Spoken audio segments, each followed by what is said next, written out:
বান্দারে, যদি দুশ্মন বেড়ে যায়, আত্মীয়ের ভিতরেও দুশ্মনের সৃষ্টি হয়ে যায়, রক্তের মানুষও যদি তোর সাথে জুলুম করে, বেঈমানি করে, মন ছোট করিস না।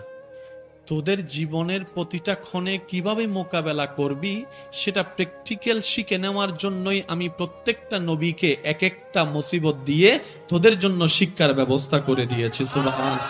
তাকে বান্দারে, কখনোই নিরাশ হইস না, কখনোই মন ছোট করিস না, কখনোই মন খারাপ করিস না, কখনোই হতাশ হইস না, কখনোই নিজেকে অবাগা মনে করিস না, কখনোই নিজেকে বেসাহারা মনে করিস না, কখনোই নিজেকে বর্ষাহারা মনে করিস না।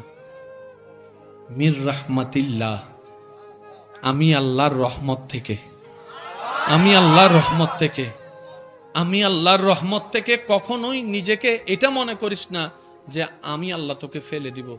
না রে বান্দা, না, আমি ফেলবো না। আমি চাই আমার প্রত্যেকটা বান্দা জান্নাতের মধ্যে যাক। আমি রব চাই আমার প্রত্যেকটা বান্দা জান্নাতের নিয়ামত গুলা নেক।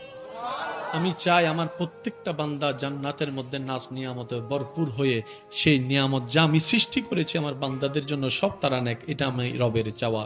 লা তাকনাতু মির রাহমাতিল্লাহ। বান্দারে, জীবন চলার পথে যদি অভাব পড়স, কারো কাছে ভিক্ষার হাত পাতিস না।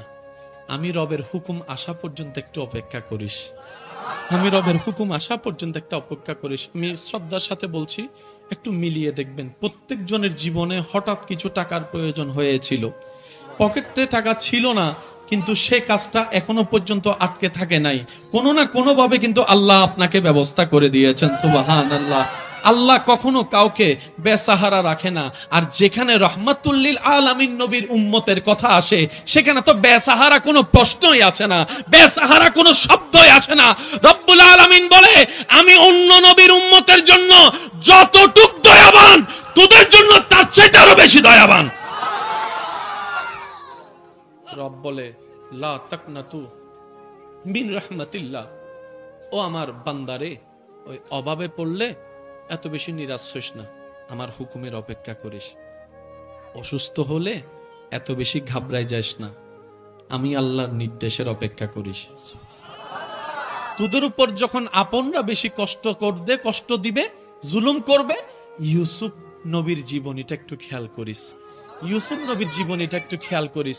ওনার আপন রক্তের ভাইয়েরা কি পরিস্থিতি ওনাকে করেছিল যে কুফের মধ্যে ছোট বাচ্চাকে ফেলে দিয়েছে, কিন্তু আমি রব তাদের সে প্ল্যানিংটাকে নষ্ট করে দিয়ে, যারা ওনাকে কুফে ফেলে ধ্বংস করে দিতে চেয়েছিল, আমি সেই ইউসুফকে মিশর পর্যন্ত পৌঁছাই দিয়েছি।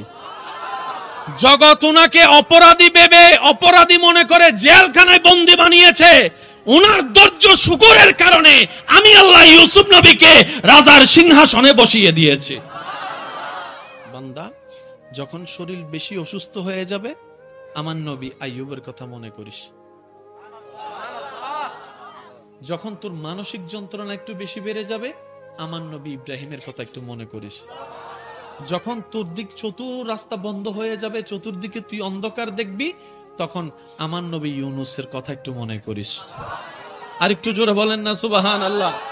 ও আমার বান্দা, তোদের জন্য প্রত্যেকটা নবী রাসূলের জীবনীতে আমি আল্লাহ শিক্ষার ব্যবস্থা করে দিয়েছি।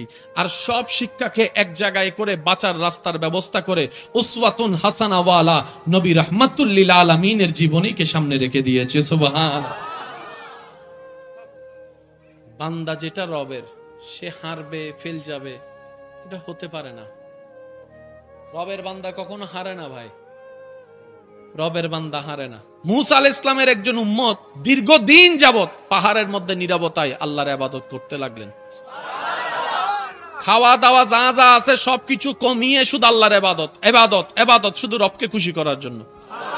মূসা নবী তো জানেন সবাই, আল্লাহ পাক ওনাকে কথা বলার তৌফিক দান করেছেন। মূসা নবীকে আল্লাহ পাক বললেন, ও মূসা, অমুক পাহাড়ে যাও, দীর্ঘদিন যাবত আমার একজন বান্দা তোমার উম্মত আমাকে রাজি করার জন্য দিনের পর দিন, রাতের পর রাত জেগে জেগে শুধু ইবাদত করতেই আছে, ইবাদত করতেই আছে, নামাজ পড়তেই আছে, সিজদা দিতেই আছে। তুমি একটু আমার পক্ষ থেকে তার কাছে যাও, তাকে গিয়ে বলো তার এতদিনের করা চেষ্টা, ইবাদত, এক সেকেন্ডের ইবাদতও আমি আল্লাহ কবুল করি নাই। এতদিনের ইবাদত 70 বছরের ইবাদত আমি কবুল করি?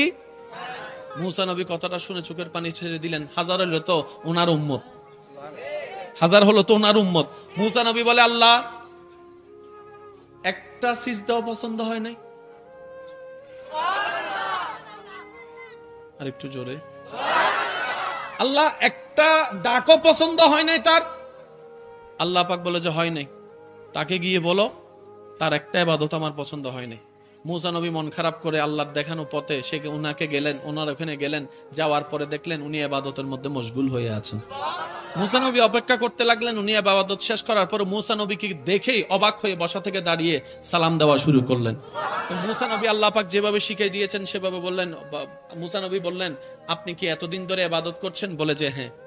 তা আপনি কেন আসলেন হো মুসা নবী? বলে যে আমি আসি নাই, আল্লাহ আমাকে পাঠিয়েছেন। আমি সবার একটু মনোযোগ চাচ্ছি। আল্লাহ আমাকে পাঠিয়েছেন, মুসা নবী বলে যে আল্লাহ আপনাকে আমার কাছে পাঠিয়েছেন? আল্লাহ আপনাকে আমার কাছে পাঠিয়েছেন? নিশ্চয় কোনো তো সংবাদ আছে, একটু বলুন না কি সংবাদ? বলে যে তুমি যে এত বছর ইবাদত করছো, আল্লাহ পাক তোমাকে জানাই দিতে বলেছেন তোমার 1 সেকেন্ডের ইবাদত আল্লাহ পছন্দ করে নাই, 1 সেকেন্ডের ইবাদত আল্লাহ কবুল করে নাই, 1 সেকেন্ডের ইবাদত আল্লাহ নিজের কাছে রাখে নাই, 1 সেকেন্ডের ইবাদত আল্লাহ তোমার কবুল করে নাই। এই কথা বলতে দেরি ওই আশেক শুনেই পাগলের মতো খুশিতে লাফানো শুরু করছে। মুসা নবী ওনার অবস্থা দেখে বলে, তুমি কি পাগল হয়ে গেলা? আরে ইবাদত করেছো, পরিশ্রম করেছো, পারিশ্রমিক যদি না পাও কান্নাকাটি করো, রাজি করানোর চেষ্টা করো, এ না করবা, তুমি খুশিতে লাফাচ্ছ, ব্যাপার কি? তখন উনি বলে, ও নবী মুসা, বেয়াদবি মাফ করবেন, আমি হচ্ছি বান্দা, তিনি আমার আল্লাহ, তিনি আদেশ দাতা, আমি গোলাম, গোলামি করে না আমার দায়িত্ব, আমার কাজ আমি করেছি, ওনার মন চাইলে কবুল করুক, মন চাইলে কবুল না করুক, এটা আমার দেখার বিষয় না, এটা আমার দেখার বিষয় না। আমার কাজ পরিশ্রম করা, আমার কাজ আমার মুনিবের হুকুম পালন করা। উনি বলেছেন ইবাদত করো, সাধ্যমতো চেষ্টা করেছি ইবাদত করার জন্য।